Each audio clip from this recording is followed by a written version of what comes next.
ராஜஸ்தான் பில்வாரா பகுதியில இருக்கிற தும்தாஸ் கிராமத்துல வாழ்ந்துட்டு வரவர் தான் 22 வயசான மதன்லால். கடந்த ஜூன் 3ஆம் தேதி அன்னைக்கு இரவு 9 மணி அளவுல வயிற்று வலியால அவதிப்பட்டுக்கிட்டு வந்திருக்காரு. இத பார்த்த அவருடைய மனைவி வீட்டு வைத்தியங்களை செஞ்சு எப்படியாவது தன்னோட கணவரை காப்பாத்தணும்னு நினைச்சிருக்காங்க.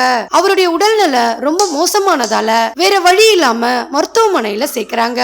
அப்படி சேர்க்கப்பட்ட 3 நாட்களுக்கு பிறகு மதன்லால் இறந்து போனதா சொல்லப்படுது. அவருக்கு என்ன நடந்திருக்கும்ன்றத பத்தி இன்னைக்கு கொஞ்சம் டீடைலா பாத்துடலாம். Welcome to DFT crime. நான் உங்கள் பிரியா. நம்ம சேனலுக்கு புதுசா பார்க்க வர வியூவர்ஸ் சப்ஸ்கிரைப் பண்ணிட்டு லைக் ஒன்னு கொடுத்துருங்க. நீங்க கொடுக்குற ஒவ்வொரு லைக்குமே அடுத்தடுத்து நான் வீடியோ போடுறதுக்கான புது உத்வேகமா இருக்கும். இப்ப நம்ம வீடியோக்குள்ள போயிடலாம். ராஜஸ்தான் பில்வாரா பகுதியில இருக்கிற தும்தாஸ் சொல்லப்படுற ஒரு குக்கிராமத்துல வாழ்ந்துட்டு வரவர் தான் மதன்லால். இவருக்கு பக்கத்து கிராமத்துல இருக்கிற டீனன் சொல்லக்கூடிய ஒரு பெண் கூட சில மாதங்களுக்கு முன்பு திருமணம் நடந்து முடிஞ்சிருக்கு. மதன்லாலுடைய திருமணம் இரு வீட்டாரோட சம்மதத்தோட தான் நடந்து முடிஞ்சதா சொல்லப்படுது. இந்த திருமணத்துல மதன்லாலுடைய சகோதரிக்கும் டீனாவுடைய சகோதரருக்கும் திருமணம் நிச்சயிக்கப்பட்டிருக்கு. இரு தரப்புல இருந்தும் பெண் கொடுத்து பெண் எடுத்திருக்கதா சொல்லப்படுது. இரு வீட்டார்களோட அண்ணன் தங்கைகளும் ஒரே குடும்பத்தை சார்ந்தவங்களையே திருமணமும் செஞ்சுக்கிறாங்க.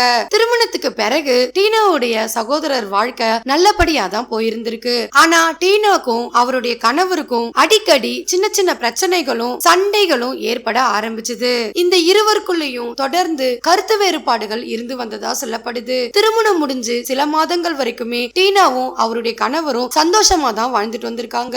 6 மாதங்களுக்கு பிறகு இந்த தம்பதிகள் இருவருக்குள்ளேயும் தொடர்ந்து கருத்து வேறுபாடு ஏற்பட ஆரம்பிச்சது. மதன்லால் அதிகம் படிக்காததால ஒரு தொழிற்சாலையில தினக்கூலிக்கு வேலை பார்த்து வந்திருக்காரு. இவருக்கு மூத்த சகோதரரான நாராயணன் சொல்லப்படுற நபரும் இருந்து வராரு. மதன்லால் அதிகம் படிக்கலனாலும் ரொம்ப நேர்மையான நபர்னு சொல்லப்படுது. அவருடைய வேலைகள்ல கூட ரொம்ப நேர்த்தியா திறமையா செயல்படக்கூடிய ஒரு நபரா இருந்து வந்திருக்காரு. அவருடைய வெகுளியான பேச்சும் ரொம்ப இயல்பாவே இரக்கம் குணம் கொண்டவரா இருந்திருக்காரு. தன்னோட மனைவியான டீனா மேல அன்பாவும் பாசமாவும் இருந்து வந்திருக்காரு. டீனா மதன்லால் கிட்ட கருத்து வேறுபாடு காரணமா அடிக்கடி பிரச்சனைகள் செய்து வந்தாலுமே அமைதியா இருந்தபடியே அந்த பிரச்சனையும் முடிவுக்கு கொண்டு வர நபராதான் இருந்து வந்திருக்காரு. அதையும் மீறி டீனா அடிக்கடி கணவர்கிட்ட பிரச்சனைகளை செய்துட்டு தன்னோட அம்மா வீட்டுல தங்கறத வழக்கமா வச்சுக்கிட்டு வந்திருக்காங்க. டீனா திருமணத்துக்கு முன்னதாவே BA முடிச்சுட்டு ஒரு பட்டதாரின்றதால ஒரு பட்டதாரி நபரை தான் திருமணம் செஞ்சுக்கணும்னு நினைச்சிருக்காங்க. ஆனா சந்தர்ப்ப சூழ்நிலை காரணமா மதன்லால திருமணம் செஞ்சுக்க வேண்டிய கட்டாயத்துக்கு தள்ளப்பட்டிருக்காங்க. அவர் அதிகம் படிக்காததால டீனாவுக்கு அவர் மேல கொஞ்சம் கொஞ்சமா நாளுக்கு நாள் வெறுப்பு ஏற்பட ஆரம்பிச்சிருக்கு. ஏன்னா டீனா சொல்ற விஷயங்கள் எதுவுமே அவருக்கு சரிவர புரியாததாலையும் தொழிற்சாலையில தினக்கூலிக்கு வேலை செய்துட்டு அழுக்கு உடைகளோட வரத பார்த்த டீனா தன்னோட கணவரை நாளுக்கு நாள் வெறுக்க ஆரம்பிச்சிருக்காங்க. இந்த காரணங்களால பிடிக்கலன்றத சுட்டி காட்டாமலேயே குடும்பத்தார்கிட்ட தன்னோட கணவர் மேல ஏதாவது ஒரு பொய்யான குற்றச்சாட்டை தொடர்ந்து சொல்லிக்கிட்டே வந்திருக்காங்க. மதன்லாலுக்கோ தான் அதிகம் படிக்காததால என்னைக்காவது ஒரு நாள் தன்னோட மனைவி தன்னை புரிஞ்சு நடந்துப்பான்ற நம்பிக்கையோட தான் மனைவி கூட அவருடைய வாழ்க்கைய தொடர்ந்துகிட்டே வந்திருக்காரு. டீனாக்கும் மதன்லாலுக்கும் பிரச்சனைகள் ஏற்படும் போதெல்லாம் டீனா தன்னோட அம்மா வீட்டுக்கு போய் தங்கி வரத வழக்கமா வச்சுட்டு வந்திருக்காங்க. அப்படி போகும்போதெல்லாம் டீனாவுடைய அம்மா அப்பா கிட்ட இருந்து அவங்களுக்கு அதிகப்படியான அழுத்தம் வர ஆரம்பிச்சிருக்கு. டீனாவுடைய சகோதரர் மதன்லாலுடைய தங்கைய திருமணம் செஞ்சுக்கிட்டதால டீனாவால இந்த இருவருக்குள்ளயுமே பிரச்சனைகள் ஏற்பட ஆரம்பிச்சிருக்கு. இதன் காரணமாவே டீனாவுடைய அம்மா டீனா கணவர் கூட சண்டை போட்டுட்டு தான் வீட்டுல வந்து தங்கறதுக்கு மறுப்பு தெரிவிச்சுக்கிட்டே வந்திருக்காங்க. இந்த சூழல்ல தான் கடந்த ஜூன் 1ஆம் தேதி தன்னோட கணவர் கிட்ட பிரச்சனைகளை செய்துட்டு தன்னோட அம்மா வீட்டுக்கு போயிருக்காங்க. அப்படி வந்தவங்க தன்னோட அம்மா சொன்ன அறிவுரைகளை கேட்டு மறுபடியும் தன்னோட கணவர் கூட வாழ்றதுக்காக ஜூன் 3ஆம் தேதி தன்னோட கணவர் வீட்டுக்கு வந்திருக்காங்க. அன்னைக்கு இரவு 9:30 மணி அளவுல வழக்கம் போல தன்னோட வேலைகளை முடிச்சுக்கிட்டு தொழிற்சாலையில இருந்து வீட்டுக்கு வந்திருக்காரு மதன்லால். அப்படி வீட்டுக்கு வந்தவரு மனைவி வீட்டுல இருக்கிறத பார்த்து சந்தோஷப்பட்டிருக்காரு. தொழிற்சாலையில வேலை அதிகமா இருந்ததால அன்னைக்கு ரொம்ப அசதியாவும் உடல் முழுவதும் வலியால அவதிப்பட்டு வந்திருக்காரு. அந்த சமயத்துல தான் மனைவி தனக்காக செய்த சாப்பாடு சாப்பிட்டுட்டு வலி நிவாரண மாத்திரைகள் இருந்தா தரும்படி தன்னோட மனைவி கிட்ட கேட்டிருக்காரு. அவங்களும் வலி நிவாரண மாத்திரைகளை கொடுத்து தன்னோட கணவரை பாத்துக்கிட்டு வந்திருக்காங்க. அன்னைக்கு இரவு நேரமாகியும் அவருக்கு உடல் வலி அதிகமானதோட வயிற்று வலியும் வயிற்றுப்போக்கும் ஏற்பட ஆரம்பிச்சிருக்கு. நேரமாகியும் அவருடைய உடல் உபாதைகள் அதிகமானதால டீனா வீட்லயே கை வைத்திய வைத்தியங்களையும் செய்து பார்த்திருக்காங்க. அதுல எந்த பயனும் இல்லாததால வேற வழி இல்லாம தன்னோட கணவரை அரசு மருத்துவமனையில கொண்டு போய் சேர்க்கிறாங்க. அப்படி சேர்த்த 2 நாட்கள் வரைக்குமே மதன்லால் உடல் உபாதைகளால ரொம்பவே கஷ்டப்பட்டுட்டு வந்திருக்காரு. ஜூன் 6ஆம் தேதி மருத்துவர்கள் கொடுத்த சிகிச்சை பலனளிக்காம இறந்தும் போறாரு. அவருடைய இறப்பு மர்மமான முறையில இருந்ததால குடும்பத்தாரும் உறவினர்களும் அவருடைய உடலை அட்டாப்சிக்காக அனுப்பி வச்சிருக்காங்க. அதன் பிறகு அவருடைய குடும்பத்தார் அவருடைய இறப்பு மர்மமா இருக்கிறதால காவல் நிலையத்துல ஒரு புகாரை கொடுத்திருக்காங்க. போலீஸ் அவங்களுடைய வழக்கமான விசாரணைய நடத்திட்டு வந்தாங்க. அட்டாப்சி செய்யப்பட்ட பிறகு அவருடைய உடலை அவங்க குடும்பத்தார் கிட்ட ஒப்படைக்கப்பட்டு அவருடைய உடலை நல்லடக்கமும் செஞ்சிருக்காங்க. போலீஸ் இந்த வழக்குல மதன்லாலுடைய குடும்பத்தார் கிட்டையும் உறவினர்கள் கிட்டையும் நண்பர்கள் வட்டாரங்கள்லயும் தொடர் விசாரணைய நடத்திட்டு வந்திருக்காங்க. அப்படி நடத்தப்பட்ட விசாரணையில கணவன் மனைவிக்குள்ள கருத்து வேறுபாடு இருந்து வந்ததா போலீஸ்க்கு தெரிய வருது. இதன் அடிப்படையில போலீஸ் மதன்லால் தற்கொலை முயற்சி செஞ்சிருக்கலான்ற கோணத்துல விசாரணைய நடத்திருக்காங்க. போலீஸ் மதன்லால் தற்கொலை முயற்சி செஞ்சுதான் இறந்து போனாருன்ற மாதிரியான எஃப்ஐஆர்ல பதிவு செய்யப்பட்டதா சொல்லப்படுது.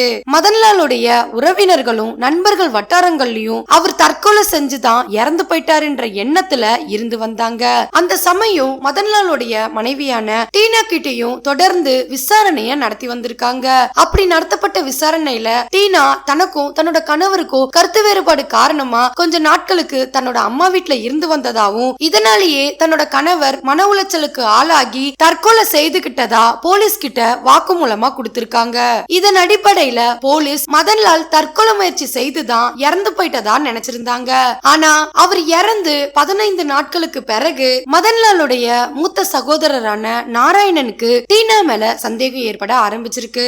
அதுக்கான காரணம் மதன்லால் டீனா கிட்ட சண்டை போட்டதே கிடையாது. டீனா தான் மதன்லால் கூட வாழ மாட்டேன்னு சொல்லி பல முறை பிரச்சனைகளை செய்து வந்திருக்காங்க. அவங்களுடைய சுபாவத்துல இருந்து மாற்றம் தெரியறதாவும் அவங்களுடைய நடவடிக்கைகள்ல இருந்து சில மாற்றங்களை பார்த்ததால டீனா மேல சந்தேகம் ஏற்பட ஆரம்பிக்குது.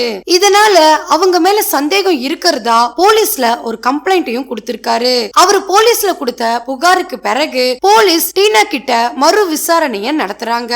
அப்படி நடத்தப்பட்ட விசாரணையில ஆரம்பத்துல தனக்கு எதுவும் தெரியாதது போல பாவனைகளை காட்டி வந்த டீனா போலீஸுடைய ஸ்பெஷல் விசாரணைக்கு பிறகு தன்னோட கணவரை தான் கொலை செய்ததா உண்மைய ஒத்துக்கிறாங்க. இத கேட்ட மதன்லால் குடும்பத்தாரும் அவருடைய நண்பர்களுமே அதிர்ச்சியில உறைஞ்சு போனாங்க.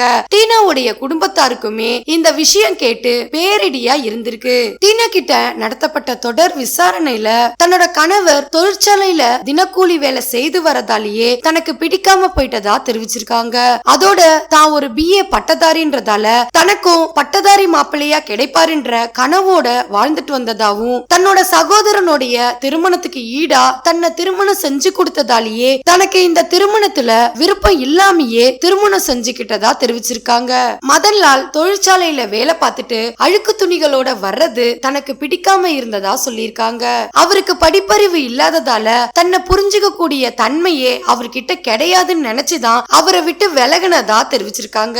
அப்படி விலகி தன்னோட அம்மா வீட்டுல தங்கி வாழ்ந்த காலத்துல அங்க இருந்தும் தன்னை கணவர் கூட வாழும்படி அதிகப்படியான அழுத்தம் இந்த சூழல்ல தான் மதன்லால விட்டு தான் விலகினாலும் குடும்பத்தார்கிட்ட இருந்து எதிர்ப்பு அதிகரிக்கும்ன்றதாலேயே அவரை கொல்லணும்ன்ற திட்டத்தை போட்டதா சொல்லியிருக்காங்க.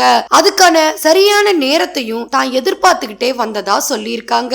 சம்பவம் நடந்த அன்னைக்கு தொழிற்சாலையில வேலையை முடிச்சிட்டு வீட்டுக்கு வந்த மதன்லால் தன்னோட மனைவியை பார்த்து சந்தோஷப்பட்டிருக்காரு. அந்த சமயம் அவருக்கு உடல் உபாதைகள் இருந்ததால தன்னோட மனைவி கிட்ட உடல் வலிய போக்குற மாத்திரை வேணும்னு கேட்டிருக்காரு. ஏன்னா மதன்லாலுக்கு படிப்பறிவு இல்லாததால தன்னோட மனைவி படிச்சிருக்கான்றதாலேயே மாத்திரைய சரியான மாத்திரைய எடுத்து கொடுப்பான்ற நம்பிக்கையில தன்னோட மனைவி கிட்ட கேட்டிருக்காரு. அந்த சமயத்தை பயன்படுத்திக்கிட்ட டீனா வலி நிவாரண மாத்திரை குடுக்கறதுக்கு பதிலா தண்ணில விஷத்தை கலந்து அது மருந்துன்னு சொல்லி குடிக்க வச்சிருக்காங்க. அது குடிச்சதுக்கு பிறகு தொடர் வயிற்றுப்போக்கும் வயிற்று வலியாலையும் அவதிப்பட்டுக்கிட்டே வந்த மதன்லால் ஒரு கட்டத்துக்கு மேல உடல் உபாதைகள் அதிகமாகி உள்ளூர் மருத்துவமனையிலேயே சேர்க்க வேண்டிய நிலைமை ஏற்பட்டது.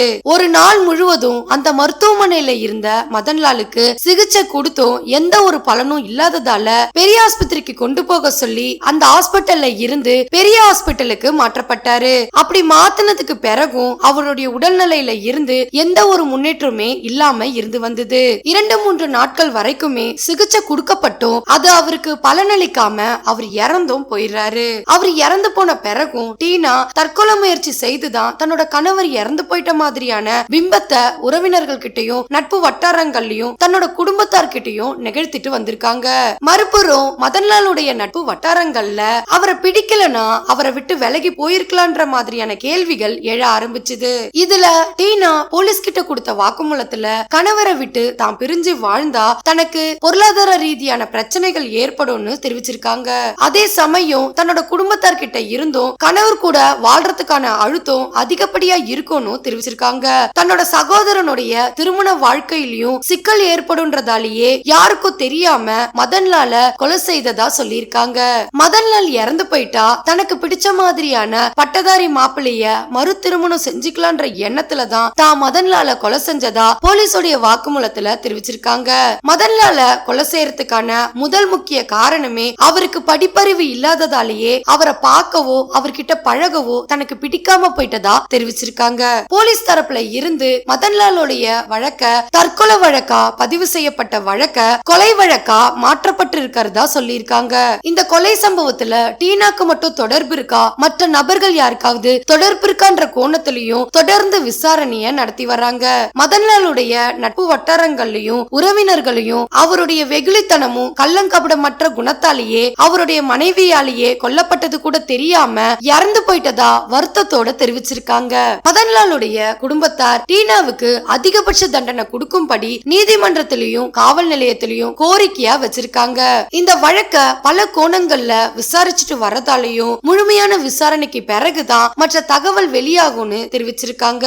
இந்த வழக்க பத்தின உங்களுடைய கருத்தை மறக்காம கமெண்ட்ல சொல்லுங்க. லைக் பண்ணுங்க, ஷேர் பண்ணுங்க. மறுபடியும் வேற ஒரு கேஸோட உங்களை சந்திக்கிறேன். தேங்க்யூ.